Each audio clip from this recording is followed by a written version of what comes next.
Friends, we are very fortunate this morning to be joined by Dr. Brian Johnson, the superintendent of the Hamilton County Schools. Hello and welcome, Dr. Johnson. Hey, good morning. Hope everybody's well. We are, and gosh, talk about well. I've got to convince 12 people in a jury box that I might be on the position of right, and you're out there trying to balance a lot going on with the school reopening shortly. I am getting questions from parents. You've been out spreading the message and spreading the word about the reopening. If you could, sir, we'd really like to go over that with you. Let's talk about this phased reopening. Can you share with us what is going on with the schools in their phased reopening? Yeah, absolutely. We know the COVID-19 presented a very complex situation for all school systems. Our district is no different, and so we stood up in early May a reopening reentry task force that was comprised of leaders from our system, but also community members and students and teachers. And they came up with a phased approach to how we reopen, and really four phases that we look at and trend data that really dictate where we are. Phase four being that we are completely open because of just a little to no spread. Phase three being that we may have some isolated schools that are closed based on spread. Phase two being that we are in a hybrid approach where students are grouped in A and B, and there is a pretty significant amount of spread in our community. And then phase one being that we are completely remote as a system because of the amount of spread in our community. And our goal was really to make our thinking visible. We're one of very few systems, and probably the state and probably the country for that matter that have really probably tried to take this approach to try to make our thinking as visible as possible. So we're monitoring active cases. We have great partnership with the health department, but also, we're looking at things such as hospitalization rates. We're looking at ICU. We're looking at teacher and student absences, et cetera, to try to make the best decision for opening. And we've started sharing.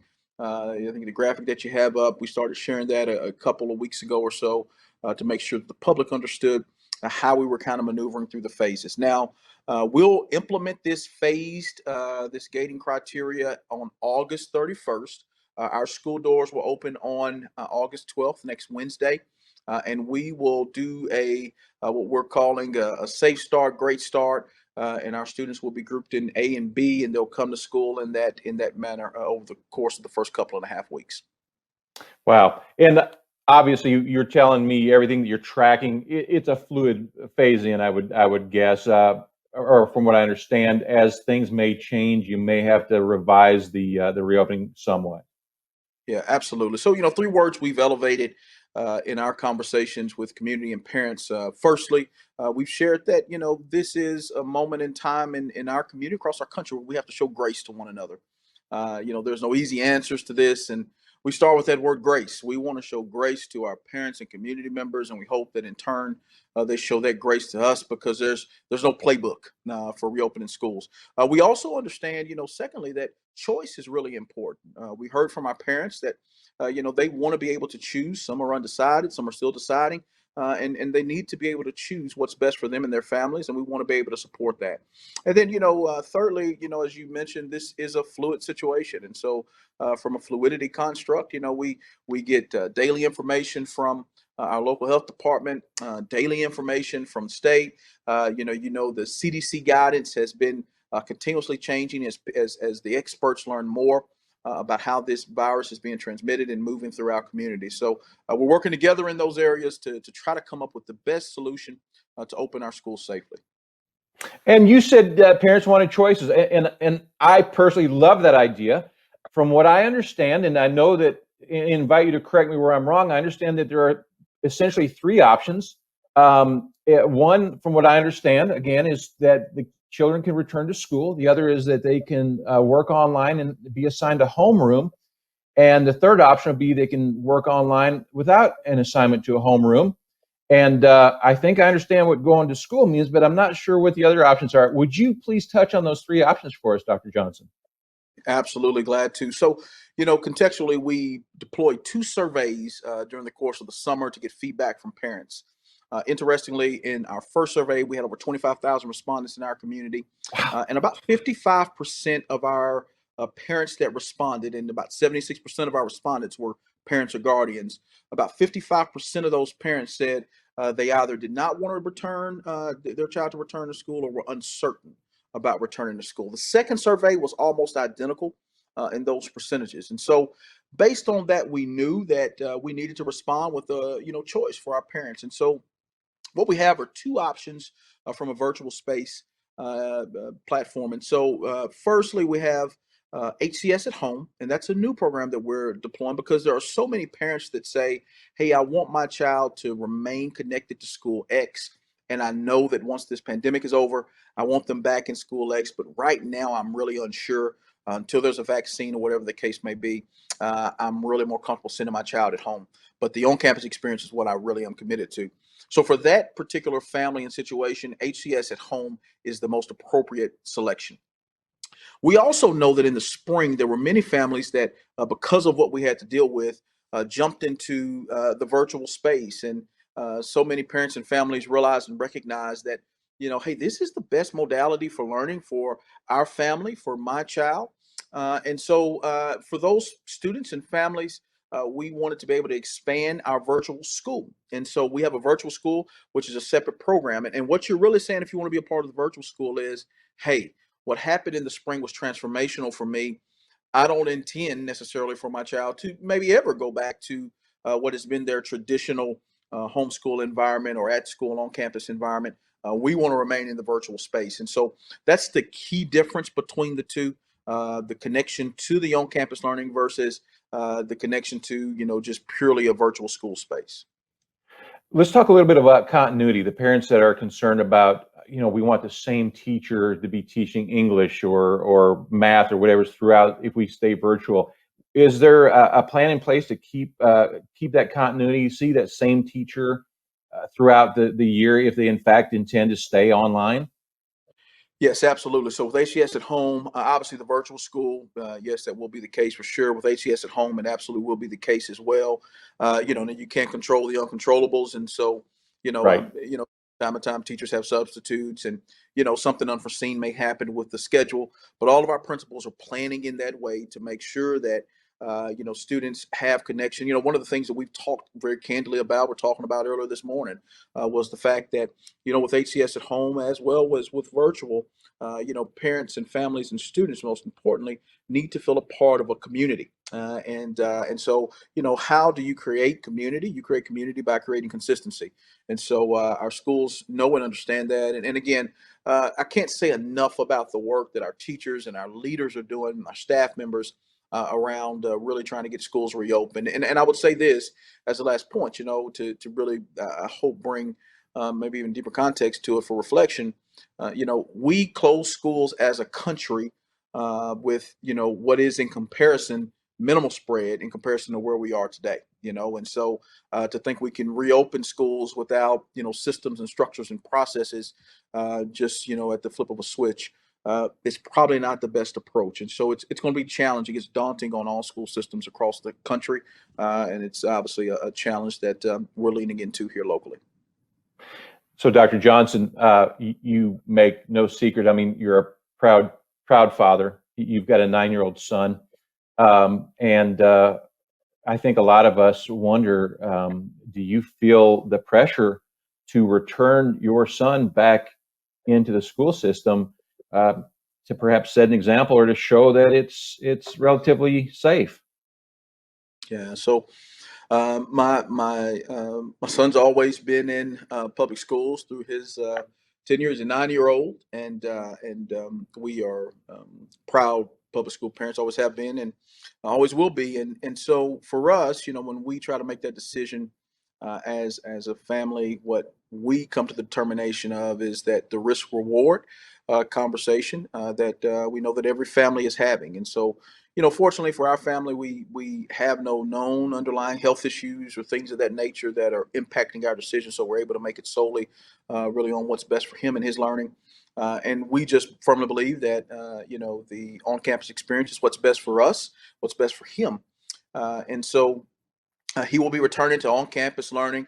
all things being the same. I probably should say the caveat here that my wife is the superintendent of our house, and so at the end of the day, everything is subject to change. But we have had very open conversation, dialogue, and he's anxious to return. One of the things is not, we're talking a lot about, how do we return students and grouping and all these different things and what phases we'll be in and everything else. Children don't know those phases. Children want to be around other children, generally speaking. And I think there's a whole nother conversation to be had about mental health and supports for students and what they really need as children. This experience has been fairly, challenging for them. I mean, when you think about kids who play in neighborhoods and play with each other in schools, et cetera, to have had weeks where they weren't engaging at that level, honestly, months where they haven't engaged, at that level. It's been a challenge for them and something that's very, very different. So I've seen personally how my son has begun to interact with his friends again and is enjoying that. And I know what happens with learning in the classroom. And so he will be returning to on campus. Well, I have also been following the concerns about the mental and psychological well-being of children returning back to school, the need to be with their peers versus weighing the risks of returning because of COVID. However, some parents and guardians simply don't have that option. They cannot stay home. There will be no adult for that child, so the child has to return to school. Let's talk a little bit about what the schools are implementing. I know you have quite a machine in place to try to reduce risk, but we have to acknowledge nothing is risk free, and certainly the return won't be risk free either. No, I think you hit the nail on the head. You have to have. I believe it was Admiral Stockman that said, you have to have, faith that things are going to operate really well, but you also have to operate in facts. And so the facts are we're in a pandemic. The facts are it's a global pandemic. It's a national pandemic. It's hit our state, and obviously it's hit our community. The facts are, they're probably likely would. We are preparing for positive cases. I have faith that we have some structures and systems in place to be able to respond intentionally to those things that have happened. Specifically, we will have a third-party cleaning service that will, come alongside our normal service to provide enhanced cleaning. We've got processes. Our nurses have been through additional training and supports to make sure that we're able to respond and ready to respond to our students. Obviously, our teachers are reporting, on Wednesday, which is a week before, when students report, and we'll be able to go through some of these processes and structures. Our school leaders have been engaged in this conversation on a 2 to 3 time a week basis for the last 3 months around how we reopen safely and what things we need to be thinking about. And so there are just a myriad of structures that we've tried to put in place. Obviously, in phases 2 and 3, we'll mask students and ask students to be in mask, and our teachers and leaders and staff members to be in mask. And being masked, it's not about right, left. It's really about how do we stay in school as long as we can, and what data points and what research are we using to make and ground those decisions. We want to be in school, whether that's virtually on campus, et cetera. And the best way to go about that approach is to do what the data is telling you to do. Obviously, in our county, we're under mask mandate, and I think we're starting to get some really strong indication that that's having a positive impact on active cases and what's transpiring. So we can overcome this and learn how to live with COVID-19 responsibly. And that's really the conversation we have to have as a community. So it's a community-wide conversation that obviously we want to filter down to our schools. Well, and I'm gaining confidence talking to you about what's in place, and I'm certain that the parents that are listening are also gaining that confidence. But let's move on to something fun. You got a back to school bash coming up. Can you share with us what that's going to look like this year, Dr. Johnson? Absolutely. So this Saturday, 10 to 2 at the Tennessee Pavilion, downtown New Horizon Pavilion, we're excited that we'll be able to provide our students and families with the resources necessary to return back to school, whether that be virtual or whether that be on campus. The reality is there are resource needs. We have a very diverse school system, and we're fortunate to have so many great partners that are a part of this project, have been a part of this project. It will be different this year because it will be a drive-up experience.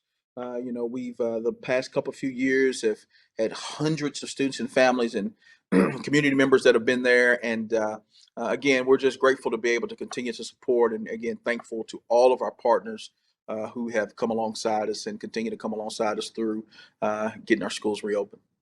Oh, and you're doing an amazing job, and I thank you very much for your service. I did want to point out, I was picking on you a little bit beforehand, saying you looked like you were a defensive back, and you shared with me that in fact you were. Tell us, I mean, for somebody who looks at you and says, "Man, how's this guy stay in shape when he's constantly working and worrying about our students?" Tell us, give us a little bit about your athletic background, sir.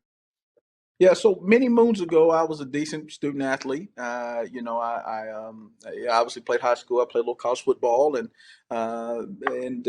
so I've I don't know that I've stayed in shape as well as I should have. The camera may be doing me better justice than the reality. I joke that I'm getting softer and softer as really the days go by, and I told my wife that COVID-19 has a dual meaning. COVID-19 is obviously dealing with this pandemic, but that 19 on the end, I believe, means that so many people, I know myself, you found about 19 pounds somewhere that you really didn't need. So yeah, but I had the fortune of really playing college football at Austin Peay State University, and more than anything, learning how to be a part of a team, learning how to serve, learning how to win, learning how to lose.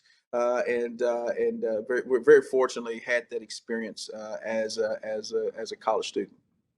You said something that strikes a chord with me. I spent a lot of years in the military, and you're talking about a team. And the most important lesson I learned in the service is the team aspect. As a team, you take care of the team, you watch out for the team. And I think if we approach educating our students and our children as a team, we're going to meet with the best success that we can. And so, Dr. Johnson, your time today has been tremendous. I thank you very much. I thank you for what you're doing. And anything comes, changes, we'd love to have you share more. I will tell you this, and I mentioned it beforehand, but having the superintendent, the man at top, the buck stops here, share what he's putting in place. I know that many, many parents are going to find that very comforting. So I want to thank you again, sir. I know how busy you are, but I want to thank you for your time. Thank you all for the opportunity, and we look forward to continuing to engage and appreciate the work that you all do as well. Thank you, Dr. Johnson. Thank you. You don't want to miss a single episode of Nooga Connection. So we have great news. You can now listen to us on your favorite podcast platform while you're driving, working out, running. Look us up, search for us, Nooga Connection, and enjoy. Are you on Twitter? Follow us at Nooga Connection. Please like and share this video, like our page, and subscribe to our channel. Nooga Connection is sponsored by my law firm, the Davis Firm. In my 26 years of practice, I spent 15 years working for the dark side, working for insurance companies, preventing you from receiving what you are entitled to. Put my experience to work for you if you've been injured due to the fault of someone else, for example, in a car accident. Look me up on noogalaw.com or call my office. Protect yourself, protect your family.